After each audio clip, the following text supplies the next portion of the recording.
Good evening, America. Tonight, we begin with a gavel striking down, not in some dusty courtroom scene from a history book, but in real time, in the heart of our republic. A federal appeals court, the second highest court in the land, has just delivered a thunderous ruling. Donald Trump's sprawling tariffs, the centerpiece of his so-called economic agenda, are unlawful, invalid, and unconstitutional. Yes, you heard that right. The very policy Trump has paraded around as proof of his deal-making genius has been stripped bare, exposed as an emperor with no clothes. What was dressed up as economic nationalism has been revealed for what it truly is: a naked grab for power, a tax imposed without representation, a maneuver more befitting of a monarch than a president. Let's be clear. These tariffs weren't just technical trade adjustments. They were the oxygen of Trump's economic theater, the curtain backdrop against which he painted his nationalist drama. And yet, like cheap stage props, they've collapsed under the weight of constitutional scrutiny. Now, the courtroom is not a place for theatrics, at least not in the eyes of the law. It is a stage where the Constitution itself speaks, where Article 1, Section 8 rises from parchment like a living witness and reminds us, the power to impose tariffs belongs to Congress and Congress alone, not to kings, not to presidents, not to the stroke of one man's pen. So what exactly happened? Let's rewind. Trump slapped tariffs on virtually everything under the sun: steel, aluminum, Chinese imports, Canadian lumber, even your morning cup of coffee. Coffee, a drink we don't even grow here, except in tiny plots in Hawaii, suddenly made more expensive because one man decided he could tax millions of Americans without so much as a congressional vote. Imagine King George III whispering from across the Atlantic, "Ah, yes, taxation without representation, that's the spirit." Didn't we have a revolution about this? The administration argued these tariffs were legal under a 1977 emergency law. Emergency powers, they called it. But when the case hit the district court, the judge saw through the disguise. And now, in a stunning 7-4 decision, the appellate court has upheld that ruling. The message is clear. The emergency is not valid, the justification is wafer thin, and the president cannot conjure tariffs out of thin air like a magician pulling rabbits from a hat. This is more than a policy defeat. It is a constitutional reckoning. Consider the irony. Trump himself, in his first term, asked Congress for tariff authority. Congress said no. That should have been the end of the story. But instead, he turned around, dusted off an unrelated law about sanctions, and declared, "I'll do it myself." It's the political equivalent of asking your neighbor for the keys to their car, being refused, and then breaking in through the window and claiming, "Well, it was an emergency." The court wasn't fooled. They looked at the law, at the Constitution, and at history itself, and concluded this is beyond the pale. This is the largest tax increase on Americans since Bill Clinton in 1993, and Congress never signed off on it. That's not policy, that's usurpation. And the consequences? Ordinary people have been paying the price every single day. Go to your grocery store and feel the sting. A carton of milk, up. A bag of coffee, up. Appliances, cars, electronics, all inflated. Billions drained from consumers and businesses alike, all to prop up a policy that was not only bad economics, but also illegal. Inflation ballooned, interest rates froze, and the supposed art of the deal turned into the art of the steal from your pocket. And here's where the courtroom drama sharpens. Representing small businesses and ordinary Americans was Neil Katyal, former acting Solicitor General of the United States. His argument was simple, almost devastatingly so.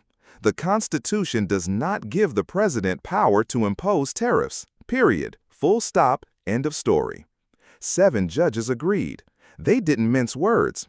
They looked at Trump's 5 executive orders and noted the unlimited duration on nearly all goods from nearly every country in the world.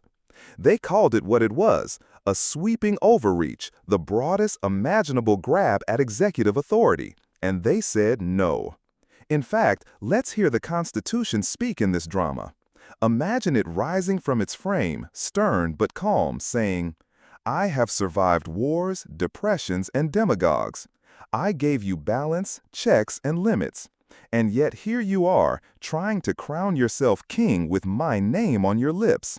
I will not allow it." Trump's defenders cry foul, calling it a judicial coup. But what is a coup if not the overthrow of the people's will? And who speaks for the people if not their elected Congress? The court didn't stage a coup, it staged a defense of democracy itself. Now critics ask, won't this go to the Supreme Court? Almost certainly. And there too the arguments are solid. This isn't about left versus right, liberal versus conservative. It's about law versus lawlessness. It's about whether we are still a nation of laws or whether one man's pen can bend centuries of constitutional order. Think about the stakes. If a president can declare an emergency to tax you without representation, what's next? Could he declare an emergency to seize your property, to censor your speech, to imprison his rivals? Emergencies, unchecked, become the tyrant's favorite disguise. And yet, even as Trump loses, America wins. The court didn't just strike down tariffs. It reaffirmed a principle older than the republic itself: no taxation without representation. The very cry that sparked the revolution now echoes in the marble halls of justice. History doesn't just rhyme, it roars. Of course, in the daily grind of headlines, it's easy to lose the plot. People talk about tariffs as numbers, percentages, policy tweaks.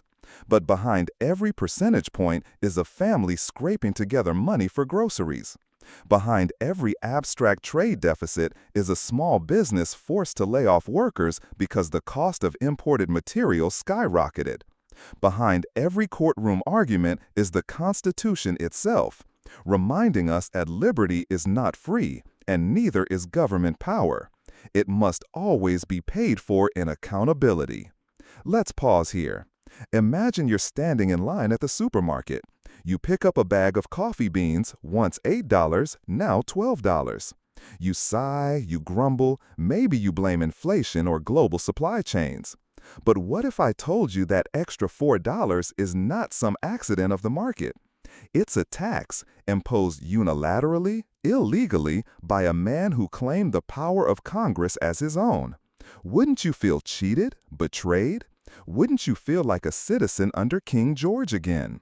That is why this ruling matters, because it is not just about tariffs. It is about trust.